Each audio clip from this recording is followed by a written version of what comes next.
Hello all, welcome to the channel. Today I will be bringing you 5 games at Gen Con 2022 I think you should be keeping an eye out for, and these are all economic board games. Now the convention itself is hosted between the 4th and 7th of August at the Indiana Convention Center, and it is the best 4 days in gaming for you lucky bunch who are heading there.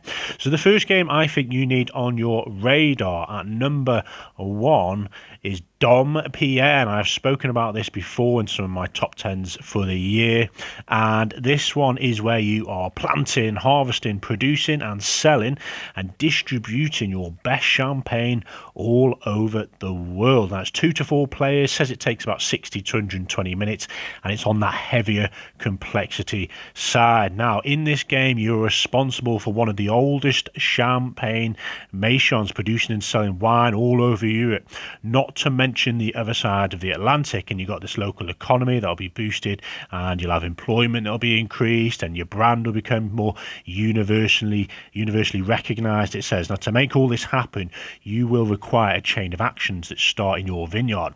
You'll need to look for continuous improvement, constantly reacting to your opponents and optimizing your choices to build the most prestigious champagne maison.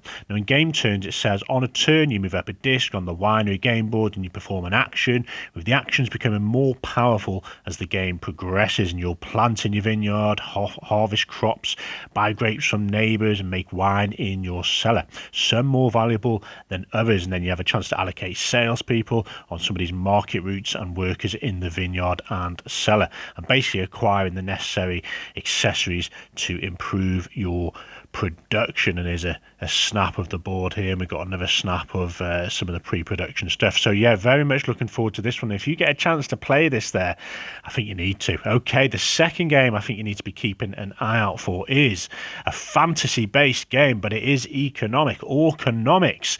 Now this one is a cutthroat economic board game, it says, for orc entrepreneurs only. It's 2 to 5 players, says it's quite quick, this one, 25 to 40 minutes, so we'll see how that plays out, and it's on the lighter complexity. And it's nice to see a bit of fantasy, really. It's not usually my genre, but you know, the description of it being entrepreneurs only and orcs and what have you. So in this one you can see some beautiful art here of the board.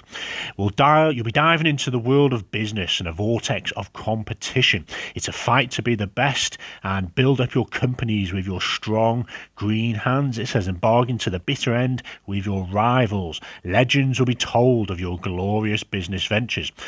And as I already mentioned, 2 to 5 players, you're competing against each other to establish companies in these 10 industrial sectors you can see on the board there. We've got a few of the cards on the next slide here, so some interesting artwork. Now companies in each industrial sector will generate income or losses, hopefully not, and grant players abilities that can be used during the game. So for example, one of the leaders of a certain industry will get an ability to send a crisis to an opponent's sector, and to win the game a player needs to be the first to found 10 companies on the game board, and it says sometimes even less if you successfully filled some of the business quests of greed, rage or dare. So some interesting stuff in this one, quite unique. Haven't seen anything quite like this, although it did have a first edition, so if you guys have played that, there's some tweaks to this one. So yep, second edition Orconomics. Now the next game we have is a quirky looking one. It's a stock market based game, and this is a bear raid where you're influencing the stock market and making the most money. It's 3 to 6 players, so a bit one of those games, typical stock market game you need 3 players for. It says it takes 60 minutes and it's on the lighter / medium complexity. Now in this you'll put on your power suit or your pajamas or your prison jumper, so that's how quirky this one is, and you'll start buying and selling and shorting stocks as well. And like every successful trader, your goal is to try and make the most money. Now players will buy and sell short stocks in the stock market during the action phase of the game, and you have these forecast cards with clever news headlines which will be used to determine how each stock is affected. And through the use of dice that you can manipulate and clever play, you'll influence the market, hopefully bending the stock prices to your advantage. So it sounds a little bit more on the luckier side. You can see some of the board from Tabletopia, I think this shot is. And yeah, typical stock market game. Looking forward to seeing more on this one. Now, the fourth game we have on the list is Tabriz. This is the only shot I've got of this with the cover up. And in this one, it says it's a meeple moving game of careful planning and quick action in a building Persian bazaar. Has a solo mode all the way up to 5, takes 30 to 60 minutes. A nice quick one, this. I'm not sure on the weight, but the designer, Randy Flynn, has brought us Cascadia, if you guys are familiar with that one. Not a particularly economic game, but another game on the radar there. Now, in this one, you are weaving and selling luxurious carpets in the bustling Persian market of Tabriz. You're trying to fill commissions for the commoners, and before long, the merchants and royals will take notice as well. And you're trying to earn the most money, prestige as it's called, from completed commissions to win the game and be the master of your craft. Now, on your turn, you'll move 3 assistant meeples through this bazaar and take an action where it lands. You've got buying, trading, rolling dice for all these various resources, and each assistant has a limited range, but you have to be careful planning so you can set up a quick and efficient series of actions to net all the materials you need. Sounds a very lot like another game I really enjoy, is Istanbul. That's got that Mancala-like feel. It sounds quite similar so far, so interesting things here. Now, at the end of each turn, if you have the necessary materials, you can complete one of these commissions you have in hand. Resources are limited and the market fluctuates every round, so watch out for those opportunities to grab more for less, and be careful to avoid moments when the resources you need are out of stock everywhere. So again, you can also gain skill to attract better commissions and move your assistants further in each round.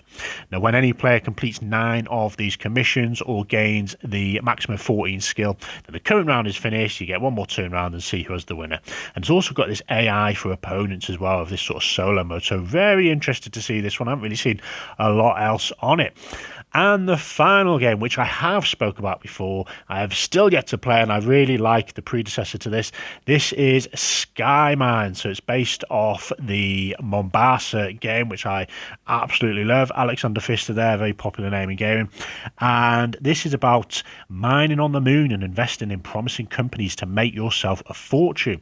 1 to 4 players, 75 to 150 minutes, it says, and it's on the heavier complexity side of things. Now, as investors, you're trying to earn the most Cripe coin over the course of 7 rounds. You've got a better image here of some of the bits on the board there. And to do this by investing in mined resources and companies and spreading their outposts. And you can improve your earnings by supporting your scientists, research, and by having them collect precious helium free. Now, at the heart of Sky Mines is a unique card programming and hand management system that requires careful and clever planning, and it provides deep player interaction by letting you invest in any of these 4 companies as you see fit. Sounds very familiar to Mombasa previously.